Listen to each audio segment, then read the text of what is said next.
Assalamu alaikum wa rahmatullahi wa barakatuh.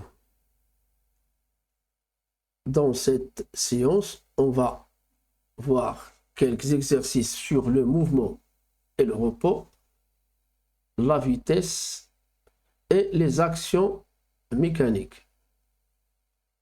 Bon, afin de vous donner le temps pour répondre, on va commencer par voir tous les exercices.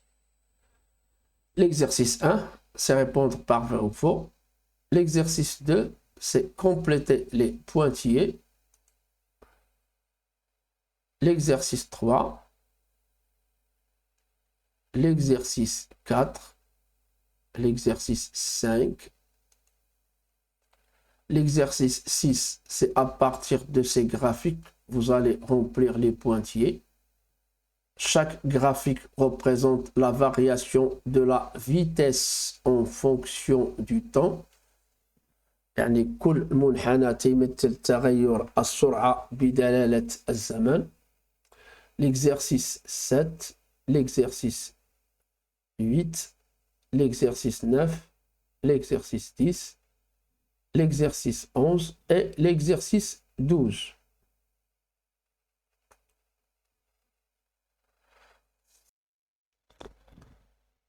On commence la correction. L'exercice 1. Il est possible d'être à la fois immobile et en mouvement. C'est vrai. Exemple d'un conducteur d'une voiture. Le conducteur, il est immobile par rapport à la voiture, mais il est en mouvement par rapport à la terre. Le mouvement d'un ascenseur par rapport à la terre est de translation. حركة المصعد بالنسبة للأرض هي حركة إزاحة صحيح. C'est vrai. Si la vitesse augmente, le mouvement du mobile est accéléré. Et si la vitesse diminue, le mouvement du mobile est retardé ou bien ralenti. Et si la vitesse est constante, le mouvement est uniforme. La trajectoire rectiligne a la forme d'un arc de cercle. C'est faux. La trajectoire rectiligne a la forme d'une droite. Un élève a écrit t égale à d fois v. C'est faux. Il doit écrire t est égal à d divisé par v. Le temps, c'est t est égal à la distance divisée par la vitesse. La vitesse captée par un radar est la vitesse instantanée, c'est vrai. السرعة اللي كيلتقطها الرادار هي سرعة لحظية أي سرعة آنية. L'action mécanique exercée par le vent sur la voile d'un bateau est une action de contact localisée, c'est faux. C'est une action de contact, c'est vrai, mais localisée, c'est faux. C'est une action de contact répartie. يعني ليست مموضعة هي موزعة. L'action de la Terre sur un ballon est à distance, c'est vrai. L'action mécanique de la Terre sur n'importe quel objet qui est proche de sa surface est une action à distance. تأثير ديال الأرض على أي جسم قريب من سطحها فهو تأثير عن بعد. Et c'est une action à distance répartie. Toutes les actions à distance sont réparties. La distance d'arrêt est égale à la distance de freinage, c'est faux. La distance d'arrêt est égale à la distance de freinage plus la distance de réaction. Complétez les phrases suivantes. L'état de repos ou de mouvement d'un objet est décrit par rapport à un autre objet qui sert de référence. C'est le référentiel. La trajectoire d'un point d'un mobile est l'ensemble des positions occupées par ce point lors du mouvement du mobile. Un mobile effectue un mouvement de translation si n'importe lequel de ces segments se déplace en conservant la même direction. يعني تكون عندنا واحد متحرك في حركة إزاحة de translation.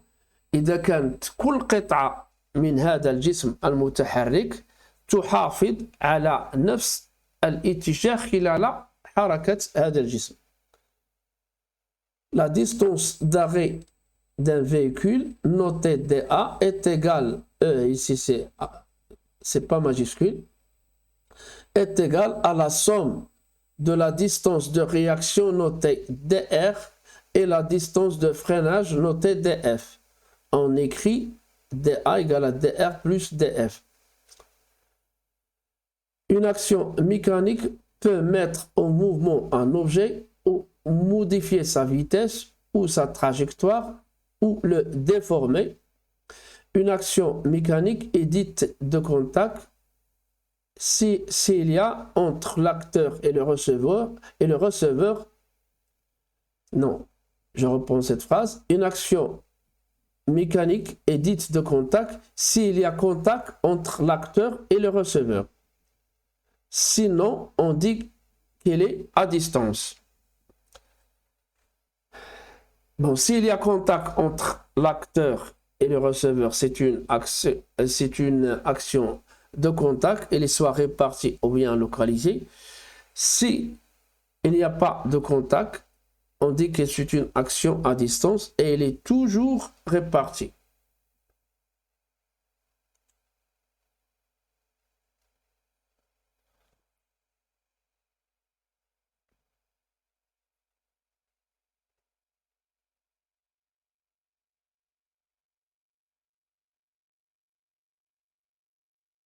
L'exercice 3. Une personne est assise dans un train qui roule de Casa à Rabat. Par rapport à quel objet de référence la personne est-elle au repos? Par rapport au train. يعني أن هذا الشخص في حالة سكون بالنسبة للقطار. Par rapport à quel objet de référence est-elle en mouvement? Par rapport à la Terre. Par rapport à, par exemple aussi à la gare. يعني أن هذا الجسم أو هذا الشخص في حالة حركة بالنسبة للأرض وأيضا بالنسبة للمحطة بالنسبة للبنايات. إذن هناك عدد من الأجسام المرجعية اللي يمكن لنا نختارها. يعني الجسم المرجعي c'est l'objet de référence ou bien c'est les référentiels. Un voyageur A est assis dans un train qui entre en gare. Un voyageur B se déplace vers l'avant dans le couloir de ce train. Un voyageur C attend immobile sur le quai, يعني على الرصيف. Indiquez pour chaque voyageur s'il est en mouvement ou immobile dans le référentiel du sol terrestre. Bon, est assis, le voyageur A est en mouvement. يعني pourquoi il est en mouvement? Car il se déplace par rapport au sol terrestre. يعني كيتحرك هو بالنسبة للأرض. B qui... Oui, voilà, le voyageur B se déplace. Bon, B est en mouvement et C est au repos. Même question pour le référentiel train. Donc maintenant, dans la première question, l'objet de référence, c'est la Terre ou bien le sol terrestre. Et dans la deuxième question, l'objet de référence, c'est le train. Bon, pour le voyageur A, elle est au repos. Elle ne se déplace pas par rapport au train. Pour B, elle est en mouvement car elle se déplace dans le couloir. Pour C, elle est au mouvement par rapport au train. L'exercice 5. Youssef conduit une voiture à vitesse constante sur une portion d'autoroute rectiligne. Il parcourt 540 mètres pendant une durée égale à 16 200 millisecondes. Puis, à la même vitesse, elle aborde un virage avec un virage en arc de cercle. نعرفوا لا سيتوياسيون اللي عندنا ان يوسف تيتحرك في واحد بسرعه ثابته وفي واحد الجزء من الطريق السيار اللي هو مستقيمي. قطع 540 متر في واحد مده زمنيه القدر ديال 16200 ميلي سكوند ميلي ثانيه. وبنفس السرعة كيتجاوز واحد المنعرج اللي عندها الشكل ديال قوس دائرة. Donc calculer la vitesse de Youssef dans le référentiel lié à la voiture, le référentiel lié à la route. Bon, le référentiel lié à la voiture. Youssef était mobile par rapport à la voiture, donc sa vitesse est nulle par rapport à la voiture. أن يوسف لا يتحرك بالنسبة للسيارة، إذا ما عنده حتى شي سرعة، إذا هو ليس أصلا في حركة، إذا ليست له أي سرعة بالنسبة للسيارة، إذا هو السرعة هنا منعدمة. سرعة يوسف بالنسبة للسيارة منعدمة تساوي صفر. Le référentiel lié à la route, bon, B, non, là c'est la question B, V égale à D sur T, c'est l'expression générale de la vitesse. On commence toujours par écrire l'expression générale. Bon, D c'est 540 mètres et T c'est 16 200 millisecondes. On va convertir en secondes, c'est 16,2. 16 secondes,2. Donc V est égal à 540 mètres divisé par 16,2, ça donne 47 millisecondes, non 47,36 mètres par seconde. Si on veut convertir en kilomètres par heure, on doit multiplier par 3,6. Quelle est la trajectoire de Youssef dans le référentiel lié à la route? Donc, la trajectoire est rectiligne dans la partie de l'autoroute rectiligne et curviligne là où il y a le virage. On déduire la nature du mouvement de Youssef dans ce même référentiel. Le mouvement est rectiligne et uniforme, puis curviligne et uniforme. Pourquoi elle est uniforme dans les deux cas? Car la vitesse est constante. يعني أن الحركة منتظمة لأن السرعة ثابتة. ريكتيلين في لابارتي اللي عندنا ديال لوطوغوت اللي هي ريكتيلين، و كيرفولين في لابارتي où il y a le virage.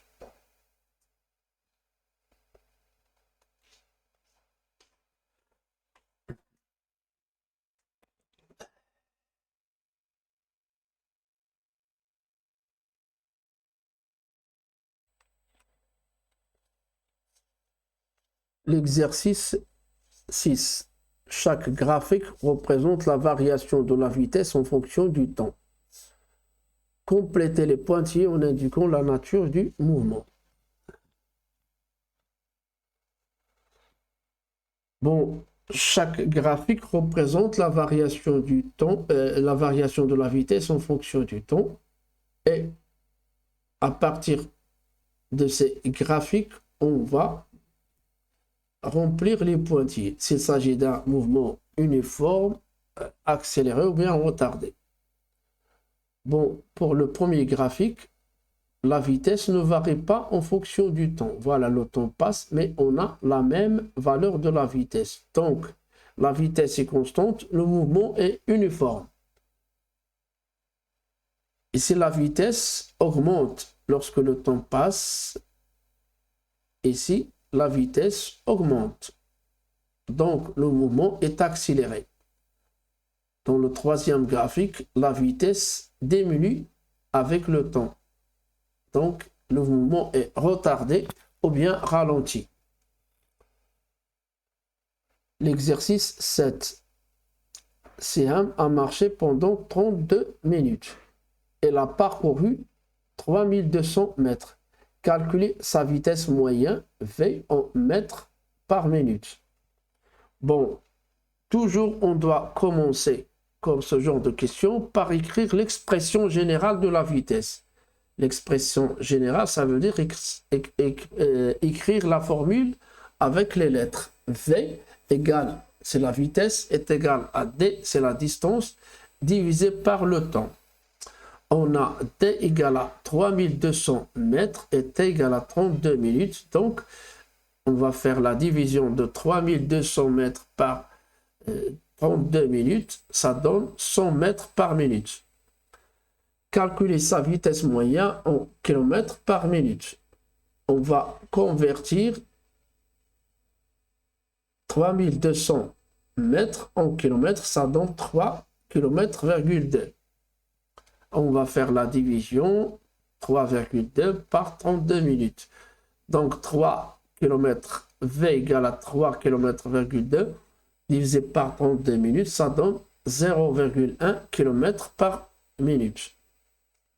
Puis en km par heure. On va convertir l'heure, 32 minutes en heure. Donc on a 1 heure égale à 60 minutes. X heure égale à 32 minutes. Donc X est égal à 1 heure fois 32 divisé par 60, ça donne 0,53. Donc V est égal à D divisé par 3, D divisé par T. Donc voilà, V est égal à 3,2 km divisé par 0,53, ça donne 6,03 km par heure. Bon, c'est une occasion pour savoir faire les conversions de la vitesse.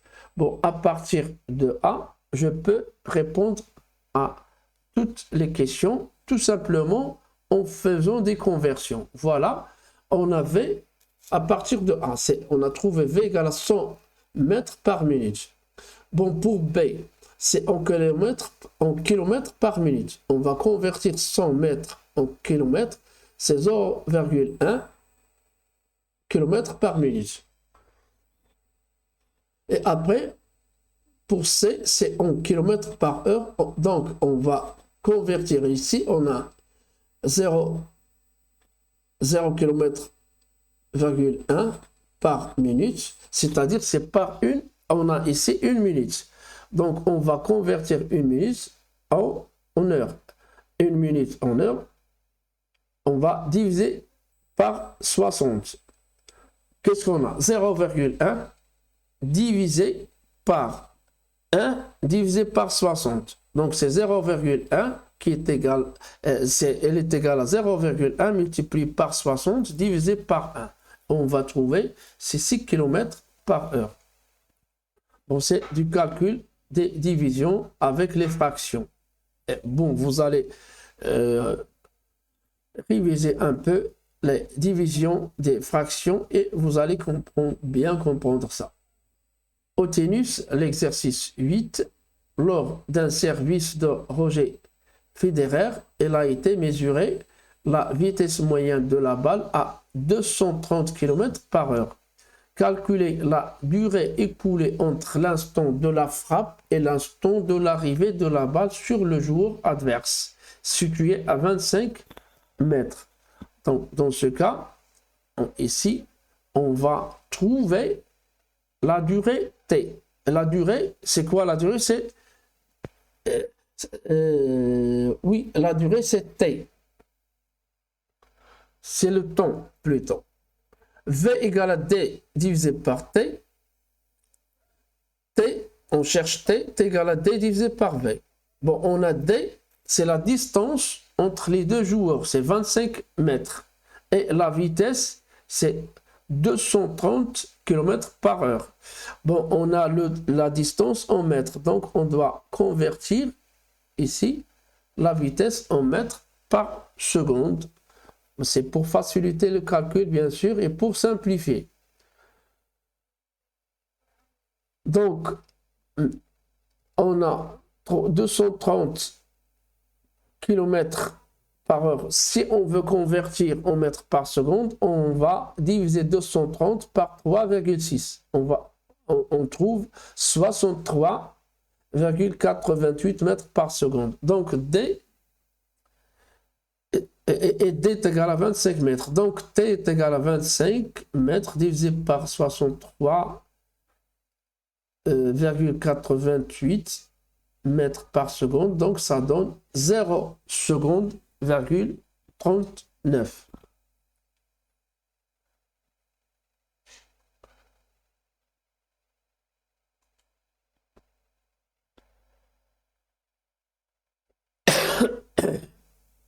Pardon.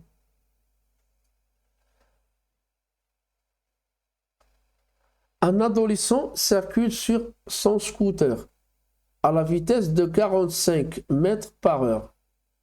Un danger survient. Le conducteur met une seconde à réagir et appuyer sur les freins. Quelle distance le conducteur a-t-il parcouru lors de son temps de réaction? Bon, et ici, on cherche la distance de réaction. Bon, on a le temps de réaction, c'est 1 seconde.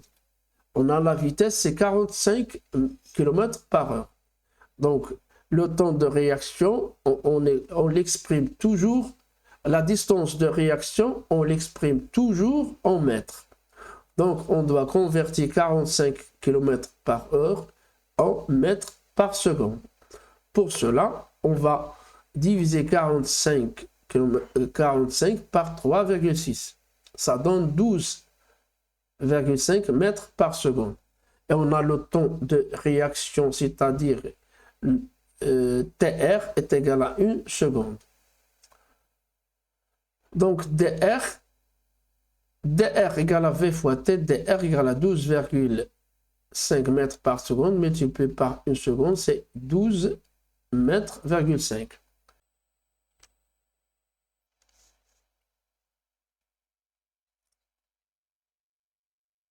La question B. Calculer la distance de freinage, sachant que DF est égal à 0,08 V à la puissance 2, c'est-à-dire V fois V. La vitesse en mètres par seconde et DF est en mètres. C'est-à-dire dans cette expression, l'unité de la vitesse, c'est le mètre par seconde. Et l'unité de la distance de freinage trouvée, c'est le mètre. Bon, en appliquant la formule, df c'est 0,08 multiplié par v carré, c'est égal à 0,08 multiplié par 12,5 fois 12,5, ça donne 156,25. Bon, le résultat final, c'est 12 mètres,5. C'est ça la distance de freinage. Calculer la distance d'arrêt du scooter. DA égale à DR plus TF, 12,5 plus 12,5, c'est 25 mètres. Une antilope court à une vitesse de 24,5 mètres par seconde. Un lion a une vitesse de 80 km par heure. Quel est le plus rapide de ces deux animaux? Antilope, débat. Bon, si on veut comparer les vitesses, on doit comparer les vitesses, bien sûr, qui sont exprimées en même unité. Soit on convertit 24,5 mètres par seconde en kilomètres par heure, ou bien on convertit 80 km par heure en mètres par seconde. Bon, moi, j'ai choisi de convertir 24,5 mètres par seconde en kilomètres par heure. Bon, pour cela, on doit multiplier pour trouver cette vitesse en kilomètres, ou bien pour convertir cette vitesse en kilomètres par heure, on doit multiplier par 3,6. Bon, voilà, 24,5 multiplié par 3,6, ça donne 88,2 km par heure. Donc, c'est l'antilope qui est plus rapide que le lion.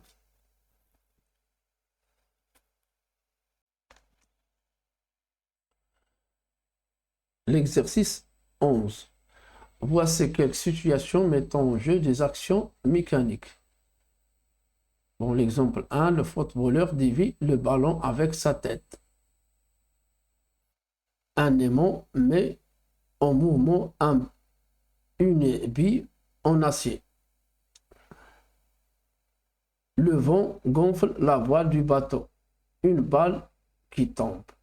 Pour chaque action mécanique, précise l'acteur et le receveur son effet, si elle est de contact ou à distance, si elle est localisée ou répartie. Bon, je vais résumer les réponses dans ce tableau. On a l'action mécanique, on a 4 actions. Le footballeur 1, un aimant 2, le vent c'est 3, et une balle qui tombe c'est 4. On a pour les questions l'acteur, le receveur, les faits, on a scellé à distance, scellé localisé ou réparti. Et aussi le type d'action ici. Bon, pour l'exemple 1, le footballeur dévie le ballon avec sa tête. L'acteur, c'est la tête. Le receveur, c'est le ballon. L'effet, c'est modification du mouvement du ballon. C'est une force de contact localisée. 2. C'est l'aimant, l'acteur. Le receveur, c'est l'habit. L'effet, c'est mise au mouvement de l'habit. Il est à distance répartie. Bon, une action à distance est toujours répartie. L'exemple 3, c'est le vent. L'acteur, c'est le vent. Le receveur, c'est le bateau. L'effet, c'est déformation de la voile du bateau. C'est une force de contact qui est répartie. Elle est répartie sur tout le volume de la voile. L'exercice 4, la balle qui tombe, oui, l'acteur c'est la terre, le receveur c'est la balle, c'est mise en mouvement de la balle. C'est une force à distance qui est répartie. L'exercice 12, établit le bilan des actions mécaniques qui s'exercent sur la boule en fer. Pour chaque action, précisez si elle est de contact ou à distance et si elle est localisée ou répartie. Donc, on commence, bien sûr, par identifier plutôt le système étudié. À partir de la question, établir le bilan des actions qui s'exercent sur la boule. Donc, le système étudié, c'est la boule en acier ou bien en fer. Action de contact. À quoi touche la boule? La boule touche au fil. Donc, l'action exercée par le fil sur la boule, c'est une action qui est localisée. À distance, quels sont les corps qui agissent sur la boule sans la toucher? C'est l'aimant et la terre. Donc, on a deux actions à distance. L'action exercée par l'aimant sur la boule et l'action exercée par la terre sur la boule. Cette action est appelée poids de la boule. Bon, les deux actions à distance, ce sont des actions qui sont réparties. وفي النهاية لا تنسوا الصلاة والسلام على سيدنا محمد وعلى آله وصحبه.